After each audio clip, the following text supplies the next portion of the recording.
Assalamualaikum warahmatullahi wabarakatuh. Kami dari kelompok 10 akan mempresentasikan materi metabolisme protein dari mata kuliah biokimia. Yang dimana di materi ini kami akan menjelaskan mulai dari pengertian dan fungsi protein, penjelasan katabolisme, penjelasan anabolisme, proses katabolisme transaminasi, proses deaminasi, proses siklus urea, proses transkripsi, dan proses translasi.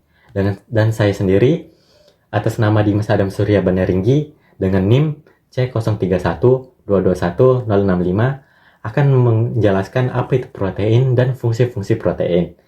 Kata protein ini berasal dari bahasa Yunani, yaitu proteios, yang berarti barisan pertama. Artinya, protein ini merupakan polimer dari monomer-monomer asam amino yang dihubungkan satu sama lain dengan ikatan peptida. Berarti, protein ini berperan sangat penting dalam struktur fungsi semua makhluk hidup. Adapun fungsinya yaitu sebagai biokatalis, yang dimana enzim ini didefinisikan sebagai biokatalisator yang berfungsi untuk mempercepat reaksi biologis di dalam tubuh. Dengan adanya enzim, proses reaksi biologis dalam tubuh bisa terjadi tanpa ikut bereaksi dengan substrat. Selanjutnya ada sebagai pelindung dan pertahan tubuh, yang dimana kemampuan tubuh di dalam makhluk hidup ini berfungsi untuk memerangi infeksi yang bergantung pada kemampuan tubuh untuk memproduksi antibodi. Dan terakhir, ada reseptor, yang dimana reseptor ini berfungsi untuk mengubah stimulus menjadi sinyal listrik yang di dalam tubuh, lalu dikirimkan ke sistem saraf untuk diinterpresentasikan. Sekian dari saya, terima kasih. Baik, saya akan menjelaskan mengenai katabolisme protein. Katabolisme protein adalah proses pemecahan molekul protein menjadi komponen yang lebih sederhana, seperti asam amino. Proses ini menghasilkan energi yang dapat digunakan oleh tubuh. Proses katabolisme protein ada dua, yaitu yang pertama adalah transaminasi. Transaminasi adalah proses pertukaran gugus amino antara dua molekul, khususnya antara dua asam amino. Ini melibatkan enzim transaminase dan berkontribusi pada pembentukan asam keto dan asam amino baru. Kemudian ada proses deaminasi. Proses deaminasi adalah proses penghilangan gugus amino dari molekul, khususnya asam amino. Ini menghasilkan senyawa yang dapat digunakan untuk produksi energi atau diubah menjadi zat lain. Proses deaminasi sendiri sering terjadi dalam katabolisme protein. Anabolisme adalah proses menyusun beberapa senyawa organik sederhana menjadi senyawa kimia atau molekul kompleks. Translasi adalah proses penerjemahan urutan nukleotida yang ada pada molekul mRNA menjadi rangkaian asam-asam amino yang menyusun suatu polipeptida atau protein. Pada translasi, hanya molekul mRNA yang ditranslasi, sedangkan RNA dan tRNA tidak ditranslasi. Transkripsi merupakan pembentukan sintetis RNA dari salah satu rantai DNA, sehingga terjadi proses pemindahan informasi genetik dari DNA ke RNA.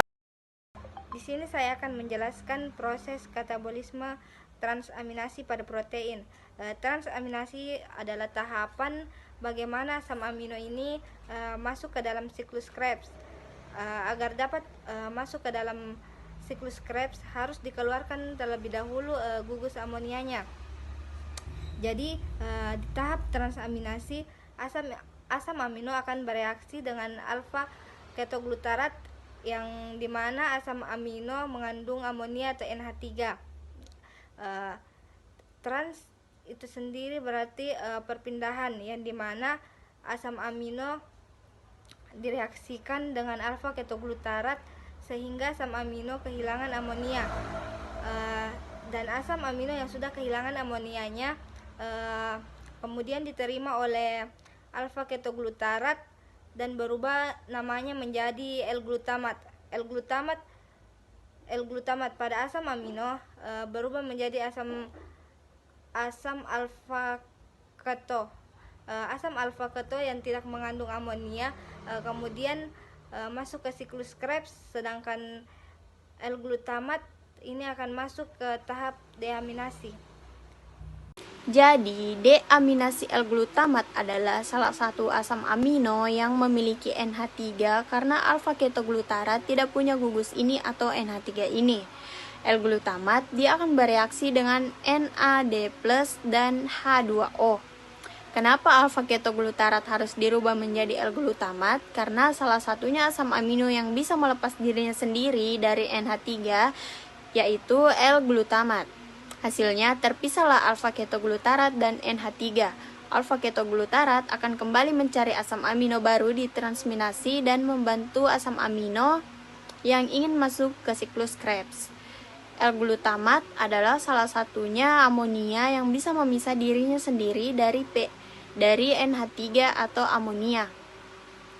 Amonia ini merugikan banyak asam amino, maka harus dihukum mati dengan siklus urea. Siklus urea ini adalah eksekusi dari amonia. Nah, baik, saya akan menjelaskan proses siklus urea.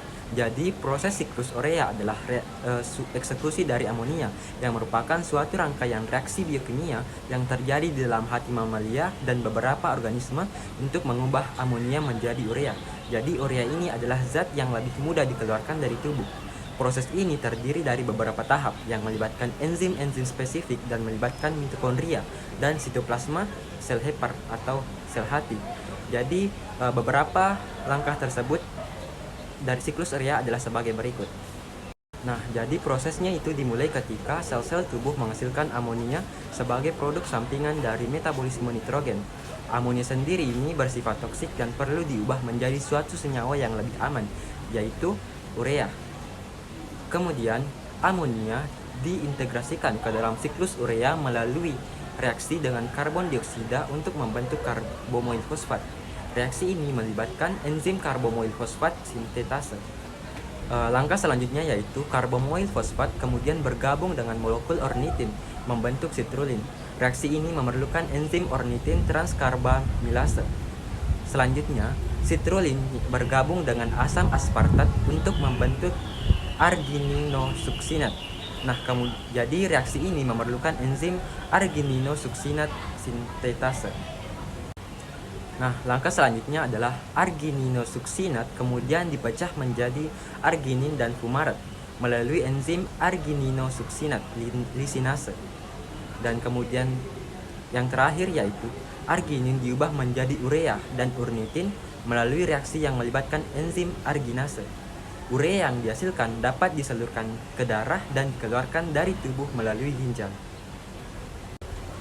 Jadi, siklus urea memainkan peran krusial dalam pengelolaan nitrogen dalam tubuh, yang memastikan bahwa nitrogen yang dihasilkan dari metabolisme protein diubah menjadi urea, sehingga dapat dikeluarkan dari tubuh melalui urin.